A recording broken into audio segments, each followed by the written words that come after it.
So am I sharing? Yeah, no, we don't see your screen yet.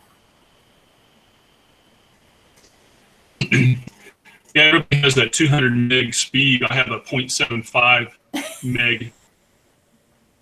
So I get about 22 kilobytes up. That's about it.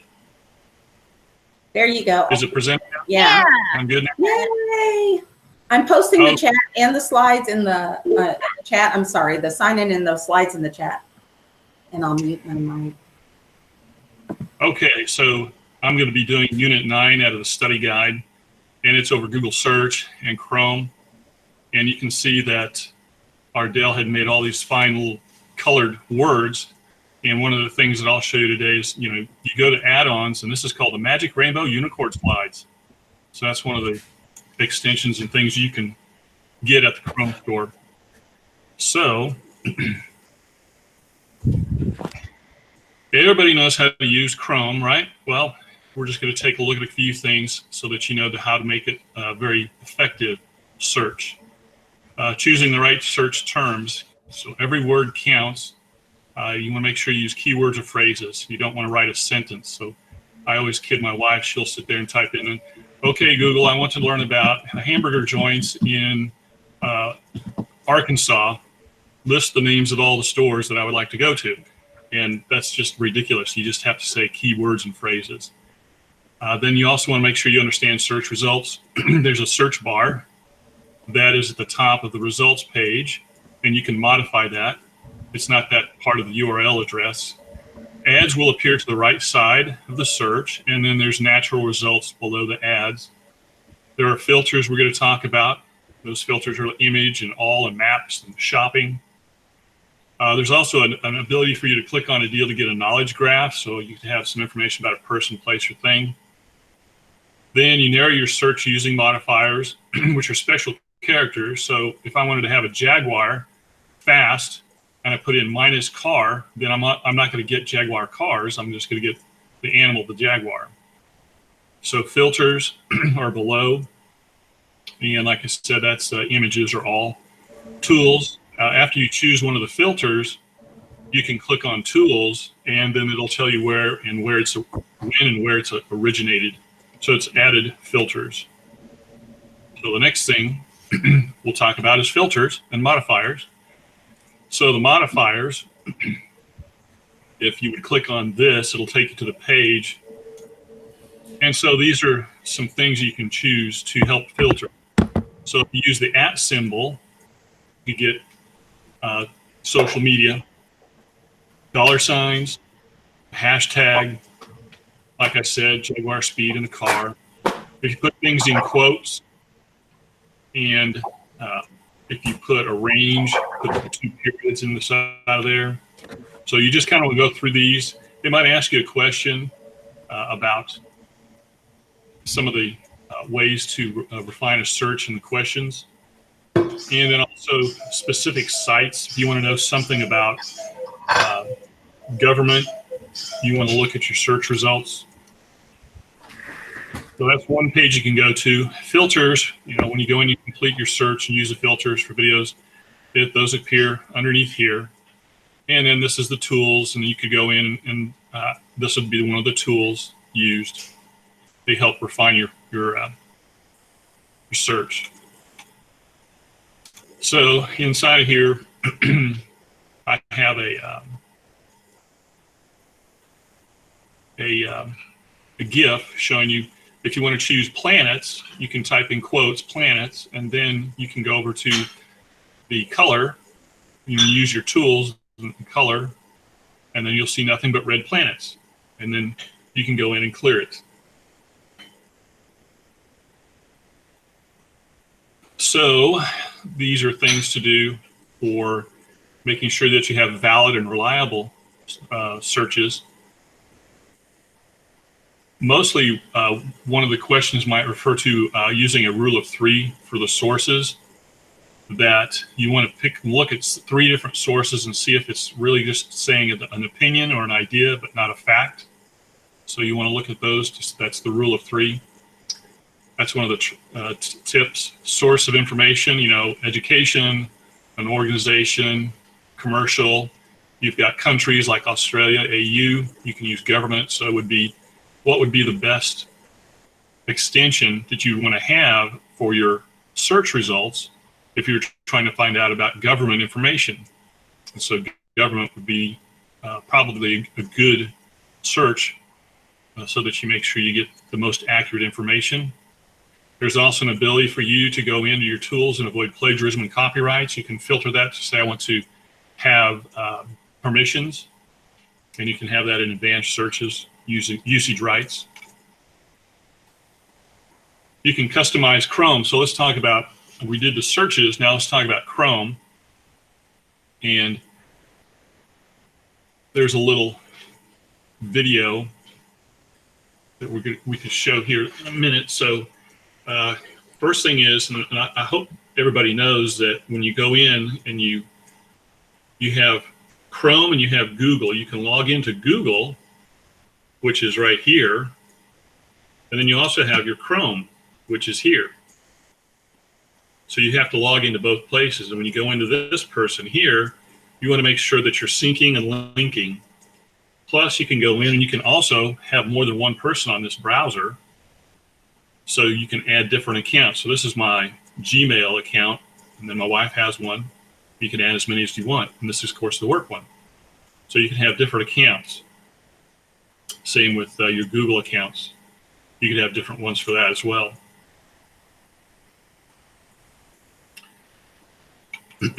What's an advantage of doing the sync is that no matter where you go, you can bring all your bookmarks, all of your passwords with you wherever you go. If it's your home computer, your school computer, if it's a computer you're using at a workstation at a hotel, wherever you go, you can use those. You have a profile, and you can see that you can go in and manage your account inside of there, and you can put those lovely little pictures. So one of the things you can do is that you can go in and modify the picture. Click on this little camera thing that would show up, and you can put in a picture or emoji. That's what I put in there. And then you have your extensions and themes. And we're going to go to the Chrome store and also show you some themes you can put in. You can go in and have it where you go to say, open a specific page. If we go into here, we have the more tools. You can say, you can clear your browsing. You can look at your extensions. You can have it set up to where it picks up where you were at the last point. And then, of course, you have the incognito. Incognito is what you do when you want to, if you're on a public computer and you don't want your browsing history to remain on that computer. So what it does is it doesn't keep anything for your browsing history, so you don't have to go in and clean it out. So we talked about these items right here. Oops, sorry. Then we have the web apps. So you can click on that part. There's a little video. They had text. When you were sick of text, you could have more text, and then an image, and then more text. The web, in essence, was about reading. Doing was reserved for programs you installed in your computer. Over time, though, websites evolved. They became faster and more responsive and added richer graphics, audio, video, and animations. Today, websites offer features that are pretty much like those found in applications installed from a CD. We can write and send emails, play games, edit photos, watch videos, and more. One of the cool things about web apps, as we call this new generation of websites, is that you never have to update them. Every time you visit Gmail, for example, you automatically enjoy its latest version with its newest features. And you can use web apps from any device with a browser. Your office computer, your personal laptop, even your phone. At Google, we designed our web browser, Chrome, specifically to run web apps, keeping it faster and up to date with the latest web features, like 3D graphics and apps that work offline. We've now taken Chrome's support for web apps to the next level with the Chrome Web Store, our new online marketplace. Try a web app from the Chrome Web Store, and you'll get a colorful new shortcut to this app in your new tab page. And don't worry, you can easily remove an app if you want to. There are thousands more apps waiting for you to discover them at chrome.google.com/webstore. Have fun exploring. All right. So then we have the Chrome store.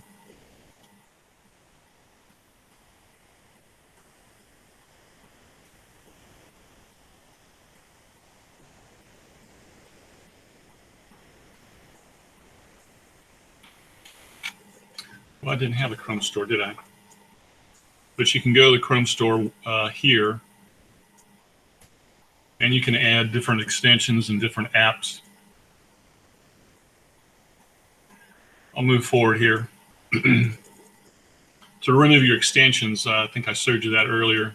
You can go over to your three dots over here, and you go down to your more tools, and then you can go to extensions, and it'll show you all your extensions, and you can click on one to remove it.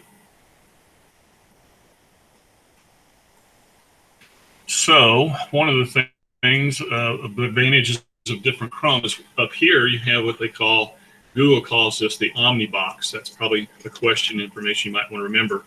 That's the Omni box. Bookmarking, I'm sure everybody knows about that. You click on your little star up here and it creates a bookmark. You can put your bookmark in the bookmark bar, or you could put it into other bookmarks. You can create your own folders and put a bunch of sites together in a folder so you can open up and use those so they're organized. And one thing you can do, this is the bookmark bar. And you see here, Classroom doesn't have the word. Over here, they've got slide player. How do I get, if I want to have more showing up here, all I have to do is I go over here and I right click on this, I go to edit, and I can take away the words. And the symbol remains, so I can add more things to it. And we talked about the Chrome Web Store, and you can get apps and you can get extensions. And of course, when you sign into Chrome, don't forget you sign into Chrome and Google to make sure that everything follows with you. So here we can also change the background of our browser. Not many students you've probably seen them have some custom ones. And so to do that, you go to customize, and then you can click on one. You can go into different backgrounds. You can upload some things. You can change your colors and themes.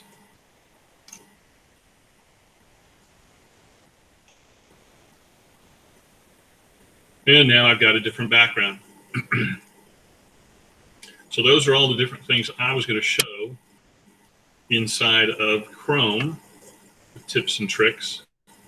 Again, here's the Chrome store, just to let you know.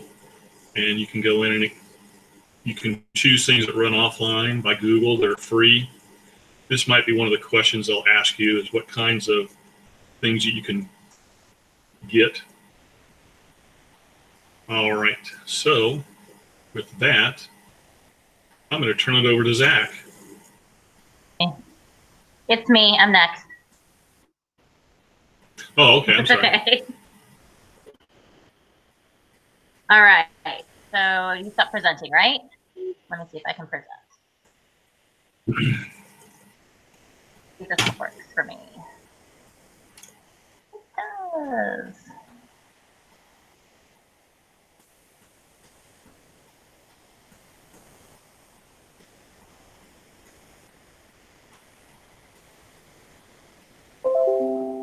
All right. We good? We got it? We're there?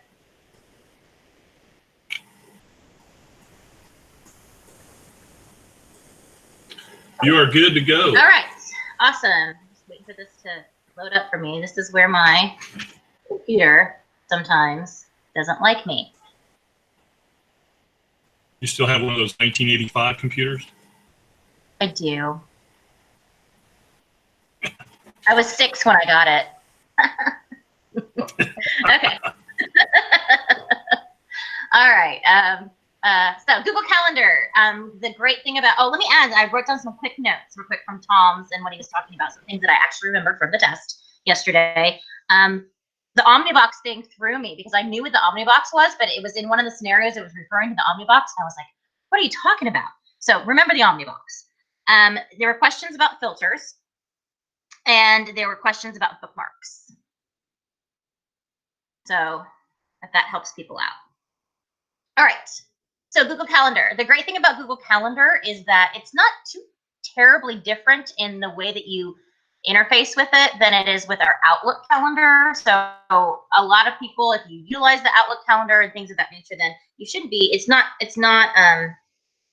difficult. I've actually because the kids all have this, because calendar is already integrated into Google Classroom, and it's for me during this time period, it's been an invaluable resource. You can link things into it, so I could, like, all of my office hours or meetings or anything like that, I set up an event, which we're going to talk about, in the calendar, and then I share that with everybody, all of my students, and sharing with all of my students, and it's on their calendar at all times. So they can just go to their calendar to click on things instead of having to, oh, let me go back to the email, or let me go back into Google Classroom to find that. All right, so creating a new calendar, it's very simple. You can only create new calendars from a browser, not from the calendar app itself. So yeah, you can still do this on your phone per se, but you have to be going through the Chrome browser in order to do this, or on an iPad. You can't do it from the calendar app itself. Basically, you are probably, I just shot this from my own personal calendar. So as you can see, those are all my AP classrooms and everything that are there. You'll have multiple calendars showing, but you can hide calendars. You don't always have to have them in your listing. But underneath all of your calendars that you currently have, so if you have even Google Classroom, you're going to have those things above it. You're going to see where it says other calendars. This was a task. This was a scenario that I had to do with calendars, was to create a new calendar and do all the things that I'm going to talk about right now. So you just have to name your calendar and things of that nature. So it's fairly simple to create a new calendar.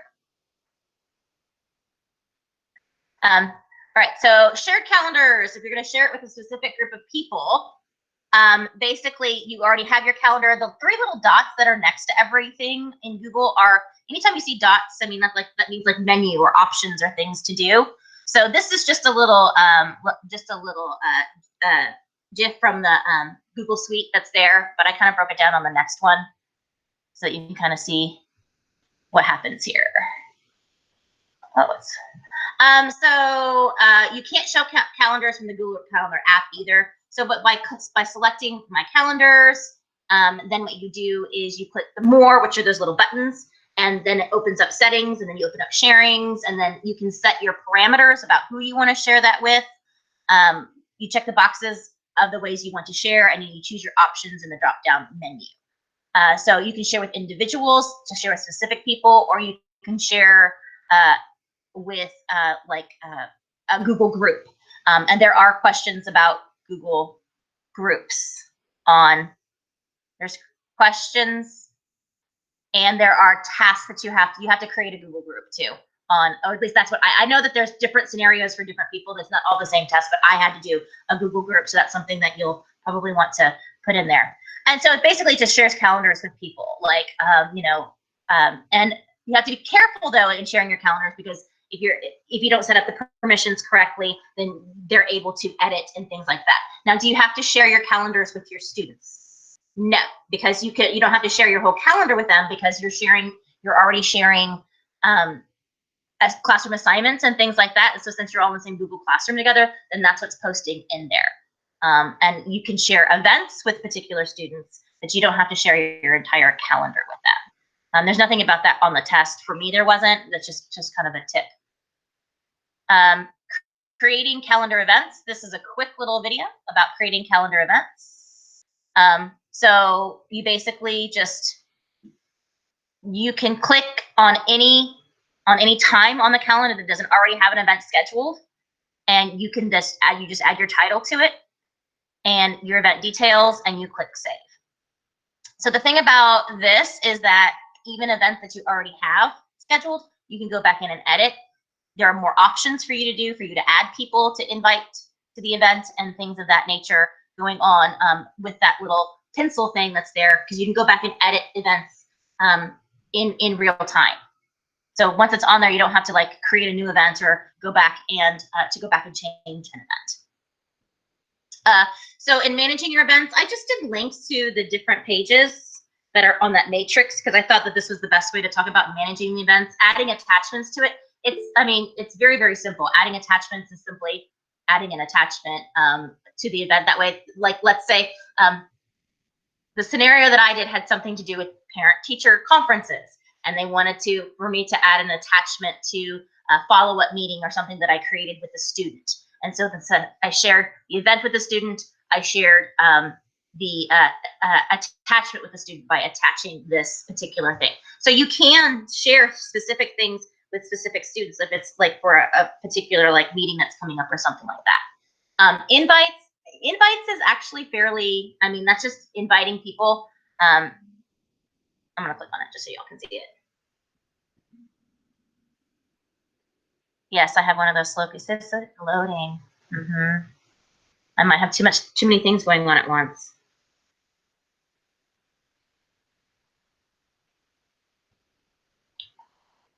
So if you're inviting people onto your calendar event, like it just basically has a spot for guests. And so you can just start typing in their name or their contact information. And you can go back and add more guests, or you can delete guests or things of that nature, all going back to that same function within your calendar. All right. And then finally, adding rooms. There was, I don't know if there was a question about, I can't remember. I'm getting my training mixed up with what I actually did. But adding rooms is simply just, there is a function that your G Suite, you know, the people that control that can put in, like we do for our labs and things like that, our lab scheduler. And that's essentially what it is. It's like adding rooms. It can show you like when the rooms are available and things of that nature. This little video just kind of goes through a little bit of all of these things if you're a visual person like me and you like to go through and see all of those things, but I'm not going to go through that at this point in time. Okay, the last thing that I was not as familiar with, and then when I started looking at it, I was like, oh, wow, this is actually kind of cool, is Google Tasks, because you can have tasks outside of, it's a different application than Calendar, but it is there in your calendar along with the one up above it, which is this Google Keeps. Because this is like a notepad. Google Keep is like kind of like taking notes and post-it notes, and then Google Task is to quickly write in tasks on your calendar. So it basically allows you to, well, I'll just show you what it allows you to do. Let me go to my calendar here. Well, I don't know, let me see. I'll open my Google Calendar from here.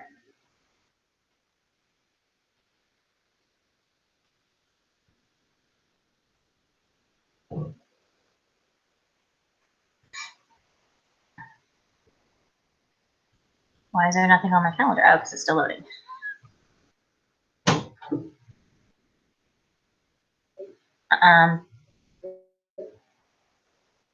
So, all right, so here's my calendar.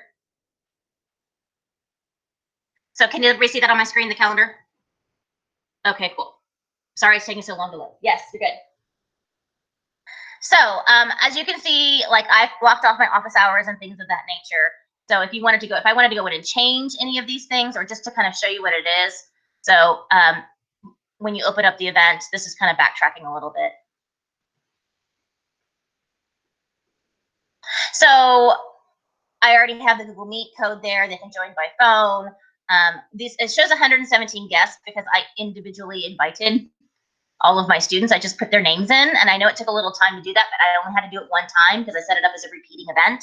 And so then that way everybody has it on their calendar. There's probably a faster way to do it, but I didn't know a faster way to do it, so that's just the way that I did it. But I can go back and edit this if I want to edit the events. I can delete the events. I can email the particular guests something from it, or more options, including I can copy all of these. I can copy the event and things like that to different calendars. These are all of my different calendars. All right, so back to task. Oh, it says the problem loading task. Okay, here we go. So if you click on tasks, oh, it's not going to load. Come on, baby, load up tasks. All right, so let's say I added the task, as you saw on the slide, that I wanted to take out the trash. I could actually put a date and a time in there. So let's say I want to take out the trash and I want to do it on Tuesday. And I wanted to set it to remind me at, I don't know, 8 p.m. because the trash comes for me on Wednesday mornings. I can actually set that up as a repeating event, meaning it's going to start on May 5th and it's going to occur not every day, but every week. So it's going to occur so that means you're going to see then on my calendar then that I should have, and I'm going to have to go to my next week. But I should have, there you go, take out the trash. And then just as a reminder to me from a Google task. So it's a way of entering in tasks, not necessarily something that you want to create an event for, but just something that you need to remind yourself for. There is in the calendar, I had to have a task that was done, which was basically to remind myself to bring a book to a meeting or something like that was happening. So I did have to do tasks on Google, on my Google search test. Okay. So that's it for me. Good job, Emily. Thanks. Yeah, I guess I'll go unless there's any questions for Emily. Did the task show up on your calendar?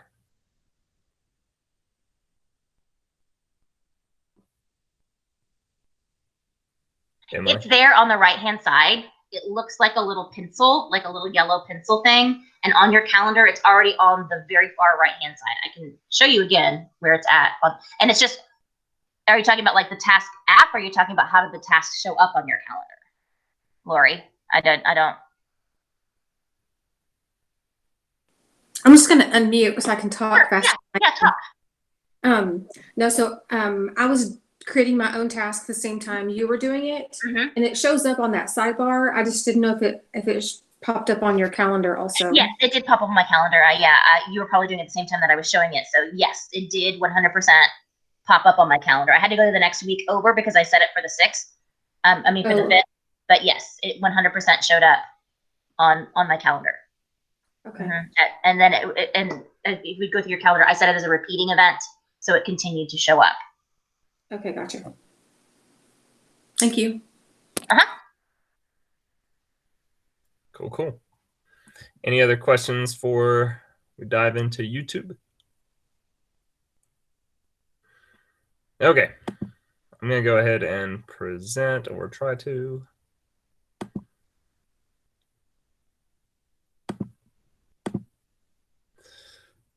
All right, it says I'm sharing. Can everybody see? It looks good. Yep, you look good. We can see your little Iron Man. Awesome. Okay, so I'm going to go over YouTube, and these are the things I'm going to cover: filter search, how to save playlists, subscribe, access your subscriptions and playlists, embed them in slides and forms, and then share them to your students. So I got this list from the little modules. It said this is what you're going to be able to need to do. Okay, so the first one, real quick, just so I can, before we start in, I can let you know that subscribe, access subscriptions and playlists, embedding the slides and forms, and creating the playlist were all things that there were either questions over or activities that you had to do within the tasks. Okay, awesome. Good to know. Okay, so we'll start with filtering. So when you search, so if you go to YouTube and you search something, I just searched AP Physics, and then if you hit this filter button, it allows you to filter by a lot of things. If you're looking for a specific channel, or if you're looking for a playlist over those things, you can do that. I don't recall if they made you filter by playlist or channel, but I know you did have to add videos to a playlist, which we'll get to here in a bit. If you do have a playlist, you can save it by So if you filter searched by a playlist, you clicked on a playlist. I'm not going to do it because when you do it, it starts the video, or at least in my settings, it does. So this was the AP Physics Essentials. If you hit this little plus, it saves the playlist, and I'll show you how to access this in a moment. If you want to subscribe, the little subscribe button is usually underneath the video. It's red if you haven't subscribed. I think it's gray if you have subscribed. Accessing your stuff. So if on the left-hand side, and even over here on a live one, all right, you have playlists, and then you can see your subscriptions over here on the side. And I believe if you hit library, it allows you to access those too. So these are my playlists. And then to get to subscriptions, I would have to go down to subscriptions here.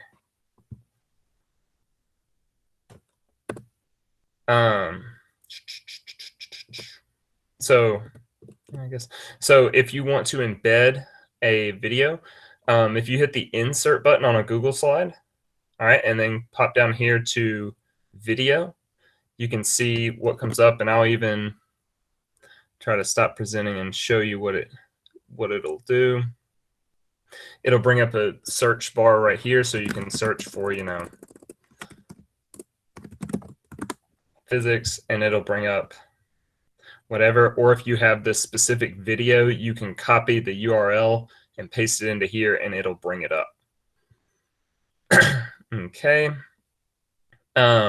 Same thing with a Google form. If you're working on a Google form, you have your add questions and import, insert text, things like that. If you hit this little button right here, it'll bring up, I think it's the exact same. Oh, not audio, please no. All right. It'll bring up the exact same little window where you can search or paste or pull a video from Drive. But on this one, so create a playlist. Emily was saying, so she might have more information than me. My advice is when I did the tasks, I found a video that I wanted, and then there's a button that says add to underneath, and then I hit the create new playlist. I don't know if it's, maybe YouTube has changed. Emily was saying she had to create a channel before it would let her do that.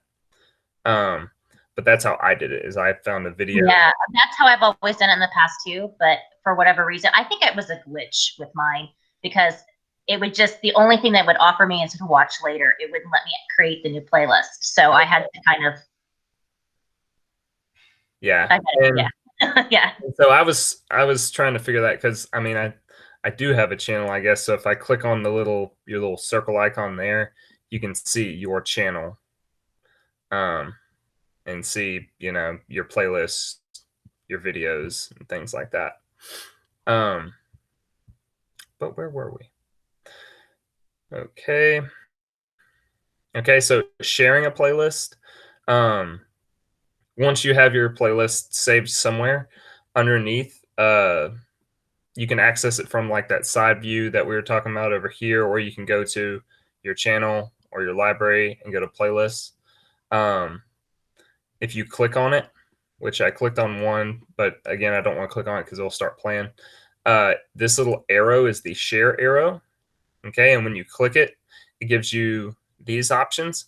What I normally do is I hit the copy, and I just paste that into an announcement or a material or something on Google Classroom or wherever I'm attaching it to, like an email or even Calendar or Docs or anything like that.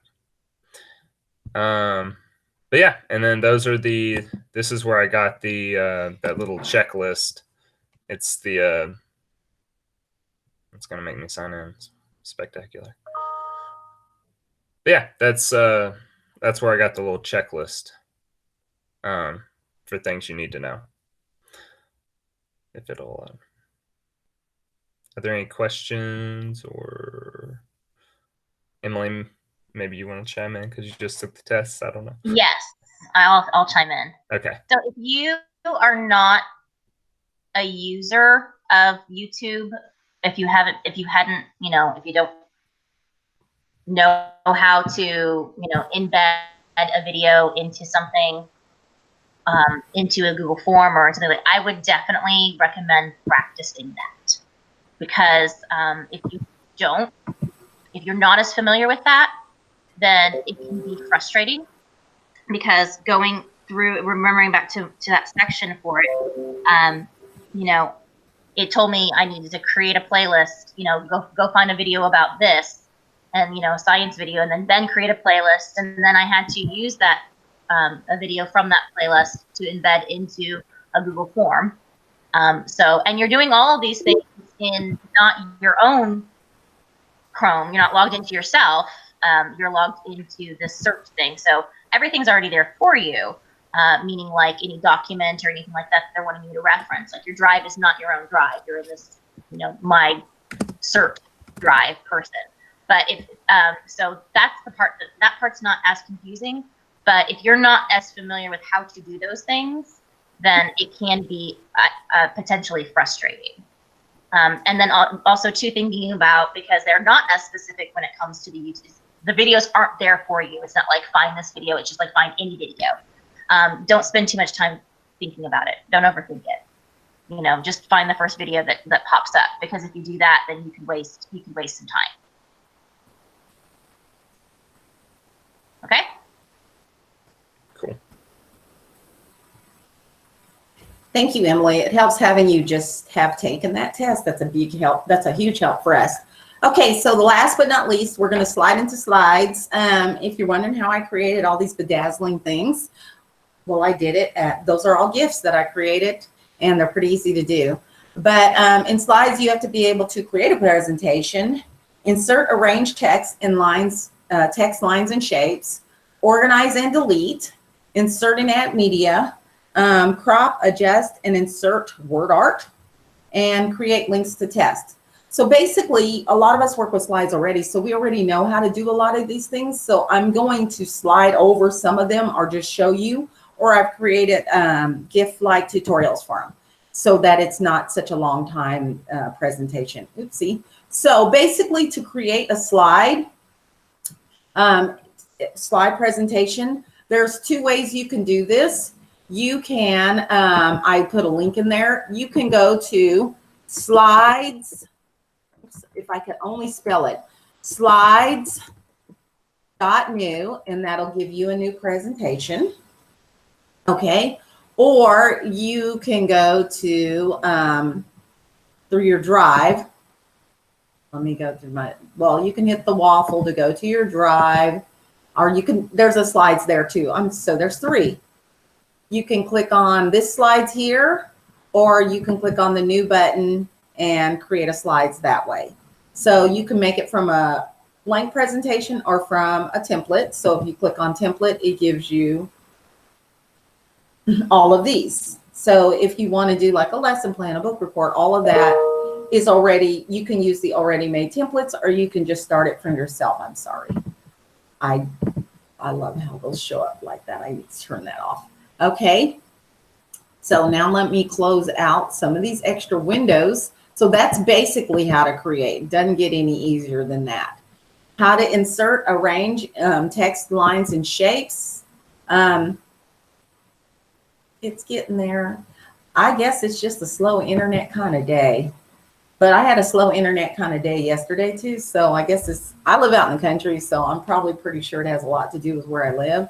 And we only have one internet service out here and where I live, and it's Suddenlink. And sometimes I hate Suddenlink, just saying. Okay, we're still waiting. It's still loading. Well, basically, if I exit out of this, I can show you. Okay, so basically for this one, I did create, I just hyperlinked it. So that's why, I don't know why I didn't link right away, but it didn't. So basically I create, oh, there we go again. It hates me today. It doesn't want to load. Come on, internet. Well, I created a GIF for that, or GIF, however you want to say it. Let me exit again, and then I'll try to get it to load in another thing, or I'll just show it to you like this. So I created a GIF that shows you how to do that. So with a slide presentation, let me go back to that other one. With a slide presentation, basically, this is your new slide. If you title it, it'll always have that title. But if you're going to insert a text box, you just click on the T that's surrounded by a box. But what people don't know is that once you click on that T, it doesn't just appear. It gives you this little arrow here. And when you click the arrow, you get a box. And once you get the box, you can move it freely. But then you have to click inside it to type in it. So it just doesn't automatically allow you to see it. You have to actually have to work with it. To get a line, this right here shows you how to get a line. Okay, you can do any kind of line, kind of the same theory. Don't forget to click and click when you do that. So you've got to click which one you want, and then click it inside the frame so that it actually shows up when you move this one. And once you get it, you can move it. That's the beauty. See? Okay, so my computer's not letting me. Okay, so there we go. So you can move this line up. It'll take the whole box with it, and then when you unclick, you'll see the lines. To get a shape, the shapes are like this over here, and you can do these shapes, arrows, call outs, equation shapes. You can also get all this through the insert tab too. So here's in the insert tab, you have text box, shapes, tables, charts, either the insert, or you can just use it from the actual tools. So it's very easy. Okay. Going back to the presentation, and hopefully I'll actually be able to load it up this time. Let's hit the present again, and hopefully it won't hate me. It's just my oh, there we go. Okay. So that's basically how you do that. I created a training GIF in that, and that training GIF will actually show you how to do it. So now we're moving on to add and delete, organize, add, and delete. So adding slides, basically, exit the full screen. Basically, if you're going to add a slide, if you notice on top of my presentation right here, there's a plus sign right here. That plus sign will help you add slides. I'm pretty sure some of you have worked with that already, so you know. So that's how you add a slide, and just type. You can choose, once you get the plus sign, you can choose what type of slide by the drop down arrow right here. So any of these slides, if you want to change your theme to your presentation, you can also do that by clicking over here. Whenever you click this, you usually get this. So deleting a slide is basically so easy, easy breezy, beautiful. You basically, if you add a slide right here, to delete a slide, you actually click on the slide, right click on it, and then delete. That's probably the easiest way to do it. Quickest, easiest way. And then the third thing that you have to skip a slide. Skip a slide to reorder a slide. To skip a slide, I didn't make this one. This one actually came in a training video. And so it just shows you basically how to skip a slide. You're just going to basically take it, hit the skip, and then it'll do it automatically. It skips right over the next slide. Okay. Going back. And so to reorder slides, it's to the left, click the slide you want to reorder. If you want to reorder multiple slides, hold the shift key, and then you just drag it and move them. So basically, let me add a slide to my presentation. Sorry. Let me add a slide to my presentation. And let's say I want this one first. I just hold on to it and drag it and drop it. That's just how easy it is. If you work with slides a lot, you already know this, and a lot of us do. To number slides, I actually made a little training video because it's a little bit more of a process. So you can change your numbers to your slides, and it basically shows you that you're going to click insert and then go down to slide numbers, and then you can turn it on. Okay, it's really easy to do. I don't remember anything like that on the test, so that's why I'm breezing over this so we don't waste a whole lot of time on it. And plus, if you really want to review it, it's on here. And change how you view a slide. I made a little video on that too. So it's at the bottom. You can view grid view, or you can view like we normally view it. That's just basically it. It's easy breezy, beautiful. So let's move on to the next one. Let me go back to, I don't think I wanted this one, but it's going to load. Oh, Lord, this internet's killing me today. It is so slow. Okay, so we've done that. Now we're going to learn how to insert media into a slide. It's very easy. I have pictures here, believe it or not. I thought they were here. Yeah, they were. Let me look over here. Yeah, I don't think they're showing up. So it might take some time. Okay, it's actually was a trainable GIF there. And of course, my slide, oh no, it's missing the text. Okay, so to insert an image, basically the first thing you want to do to insert an image, I think Zach already went down through this for you. You can go to two places and insert an image. You can go here and search the web and insert an image. So basically, like if I wanted a tiger in mine, I would just click on this, click it. I can double click it to insert it, and it should appear in your slide. And it'll be big, so you'll have to adjust it. My internet is crazy slow today. So basically to adjust it, you just drag it, grab a corner and then drag it. You can make it smaller. It's showing up. You can make it bigger. Okay. So the next thing, the neatest thing, I think one of the neater things that Google has is that you can insert audio, but you already have to have audio files downloaded. And I didn't even know I had one downloaded, but I did. So to insert audio, you click on the insert, you go to audio, and basically I think one was shared with me. So I have audio that's been shared with me. I didn't even know it. So you click on that audio and you hit select. And so you can create the audio too. It's very easy to create. And I'm gonna put a video in the PowerPoint showing you how to create audio. And so then you'll actually have audio in your slides. Someone sent me this music for a Black History program they were doing. So, and I was supposed to choreograph. So, and now I remember. So anyway, that's how you insert audio. To insert a video, it's all in the insert button. So always go to the insert button. Click on video. You can insert it by a URL. You can insert a video that's in your drive, or you can search one. So let's say I'm doing phases of the moon, which is my favorite thing. So phases of the moon, want to get a video for that? Bam, several pop up. I find the one that I want. I click on it. You have to remember to click on it and then hit select, and it'll also insert. And just like anything else, you can move it different places, and that's pretty cool. Okay, so the next thing is to insert a chart. Go to insert, chart.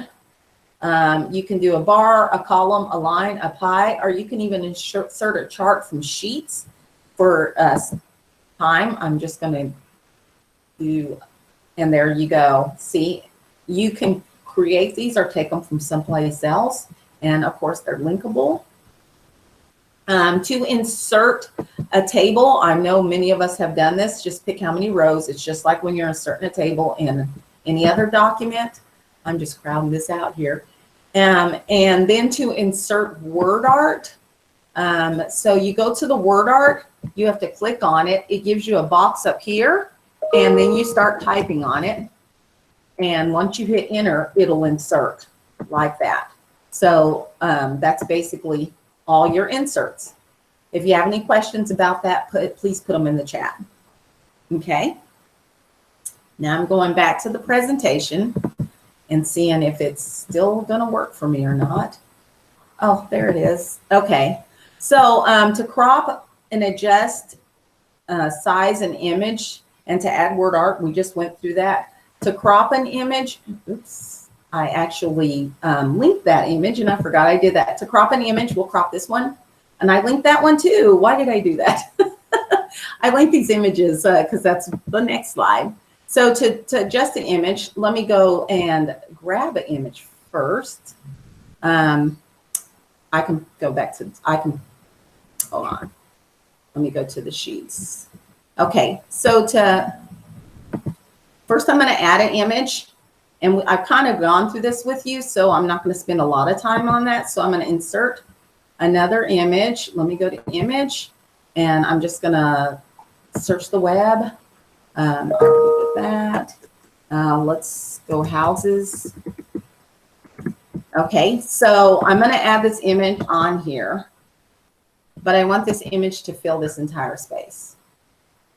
And it may take a minute because, you know, my internet's slow. So I just go ahead and drag the corners to make it fit. To crop it, I actually have to use this up here. So if I want to crop this where I see only parts of it, like let's just say I just want the house and I don't even want the sky. Oopsie. Let me grab it first. Okay, then I can crop too. So that's cropping an image. I can also, I have to click out the window to make it. I can also flip an image. So when I right click on the image, oh no, I don't want that, I'm sorry. When I go to arrange it, I click it and I arrange it. I'm sorry. So arrange, it gives you an order, it gives you center of the page. You can get other things with other images, but this is a horizontal image. So if I want to flip it, I can do that. That's neat if you have something you want to put on there. So let me take this house off of here. I just backspace to delete. I click on the image, backspace to delete. Okay. So let me see what else that you need to know. And some of this you really don't need to know, but it's going to say that you do, but you don't, because I have a scenario from a friend of mine who took the test recently. And so we'll go through that at the end of it. That's basically everything you need to know on slides. Slides is super easy because we work with them a lot. Just remember that everything's in your toolbar, and some of these questions they ask you won't actually, you won't have to use a whole lot of things in slides. In fact, I think there's only a couple of scenarios on slides. So linking resources, just like I showed you before, I actually hyperlinked this picture and I hyperlinked it to a resource. So basically how I did that, and you can do that for the kids, which is a neat tool to use in your classroom. So basically what I did, how I did that, let me, oh, sorry, come on. Now it won't show up. Okay, well, I clicked on the picture and then I clicked the little link up here. And so I already have a link in here, but instead of linking it to slides in this presentation, which you can do too, see, it tells you all the slides you have in your presentations. That's how I hyperlink to the other slides. When you click on objects, I like to do that. I actually looked for articles about tigers. Okay, so it gave me this National Geographic, but if I want to hit the find more, I can actually get a bunch of them over here, and then I can pick and choose, and I have to copy this, oopsie. I have to copy whichever one I take and paste it into the link. So I can't just click on it and it goes into the link. I have to copy this address, but it does the research for you. And then when I go to do that, I can paste it into the link and then hit apply. And there it is. It'll hyperlink to another page and to that resource. Sorry. Okay. Hyperlinking to other resources. I just basically showed you how to do that. This right here is a menu, and those are all hyperlinks on there. So it's just basically you are going to highlight and then click at the top, click the link, and then paste whatever resource, another slide, another picture, or whatever you want that to hyperlink to, you can do that. Okay. And hyperlink on photos, which I just showed you how to do. Sharing settings, and this is the last part of it that you need to know. To share, you just basically click the yellow share button. You have options. Right now I have it on a shareable link. That's what our thing is, but I can change that. I can change it where people can comment, but they can't change any of the material. I can click it where people can edit. Okay. Or I can go to my advanced settings and just share it with certain people. Like this presentation, they can edit it so it share it with them a little differently. So basically to do that, you just type in the name. Let's say that I was going to share this with Tracy Glick. I share a lot of stuff with her. And basically click on it and she'll appear in the bar. Okay. That's, oops, let's get out of that. That's one way to share. Adding comments, that's what this little plus button is for right here. This little plus is the comment button. When you hit it, it pops up. You can even share it with somebody through this. You just have to hit like @Zach and he'll pop up. You click it in there and I can give him a note. Check this page. And I can assign it to him like an assignment. And so then when he checks the page, and I can remove the link and he'll get a notification to this. So basically that's it. I actually, like I said, I talked to a friend who took the test and she's like, slides is pretty easy for me, except I didn't know a couple of things. And I go, what? I'm doing slides. And she's like, well, this is this. So I made a scenario for y'all to practice with. It's at the end of this thing. If you can do this, this was the only task that was similar to what she was telling me that's on here. So basically, this is the scenario practice that she said there was only really one main thing for slides on there that she could remember. And she basically gave me a run through of it and I just made a scenario up and I hit all the points that she talked about. So if you want to practice that on your own and send it to Zach, because that's where it's going to go, because I said share it with Zach. And Zach and I and everybody else on the team can check it to make sure you got it right or not, and that'll help a lot. And then the last but not least, let me see if I can do this presentation still, because I love presentation mode. If it comes up, please come up, please come up, please come up. Okay, so last but not least, of course, we're going to do resources and questions.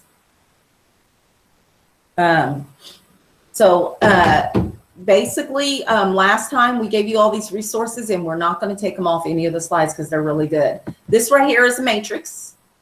It basically tells you what you need to know on the test. It was created by Casey Bell, and if you don't follow her on Twitter, you really need to follow her because she's the diva of everything that's Google. There's a guide. All of this stuff was given to us by Emily, and we put it in here because it was really good stuff. So the guide to the certification, if you notice, Casey Bell, she doesn't really look like that in person though, just saying. Okay. And this one I got from another one-to-one coach, and it has some good stuff in it for this test. It helps you get through this test too. And then the study quiz from Quizzes is the same one from last week. A lot of the multiple choice questions looked similar to the one on the Quizzes. And then I added a new thing, which is this educator bingo. And basically this will help you kind of like a study guide to see what you know and don't know. And this is meant to help you with the task. So any questions? That's all I really have. This time I mean it. Any questions? Okay, so I'll stop presenting. Let's look through our chat.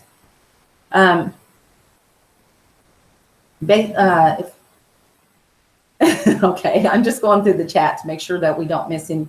Could you post the presentation link again? And Tom had it. So we have everything we need for you guys. If you want to stick around and ask some questions, that's all we have from you. We'll post the link again. I see that come up in the question again. Where can we access your slides with the links? All the links are hyperlinkable in the slides. So you should be able to get that. And we'll continue to post that into the chat so nobody misses it. And thank you guys so much for coming. Next week, I think someone asked about groups, so we'll do groups next week. Also, we're going to need to do sheets. We're doing sheets too? We need to do sheets. Oh, yeah. Well, we'll do everything that's left. How much more could we have left? I don't know, but I'm saying we need to do sheets. Or at least I needed to have done Sheets before I jumped in on the thing. Sheets is hard. Let's not do Sheets. I would That was hope the most frustrating task. yeah, Sheets is hard. So next week, I figured, can we finish up, you think, next week? Probably. So, What we have left? I don't think we have a whole lot left, but we'll figure it out. And we'll do groups. Gmail. I'm sorry, what? We have Gmail, groups, Sheets. Is there anything else? Email, groups, Sheets. Let me look on the matrix. Where was that? If anybody else has any questions about anything else, I know we had some questions last week about Google Classroom and things like that. I mean, like, y'all can ask questions about that stuff too. I mean, I can hang out for a couple minutes. No, we're not tied to just this. We'll help you with anything you need, even for your class. If you're trying to try something new and you want some advice, we're your people. So Yeah, so the scenario that Ardell put up from her friend was very similar to the scenario that I had to do. I didn't have to do any hyperlinking in it, but I did have to do like I had 2 tasks that went along with it. And that part was very, very quick. The Google slide, I was like, ding, ding, ding, done. So I had a scenario with Google Docs. I had a scenario with Google Slides. I had Sheets. I had Calendar. I can't remember all the 11. It was a blur. Oh my gosh, it was. Let's just say I kind of went to bed afterwards. well, it looks like we have Sheets, Docs, Keep, and Gmail Yeah, we can get all that next week. and Hangouts. But all of us should be Hangouts experts at this point. So we'll do that next week. So join us, same bat time, same bat channel, and I'll send reminders and stuff. Even though I feel like my emails are overwhelming, but I just don't want y'all to miss out. And thank you so much for coming. Hmm.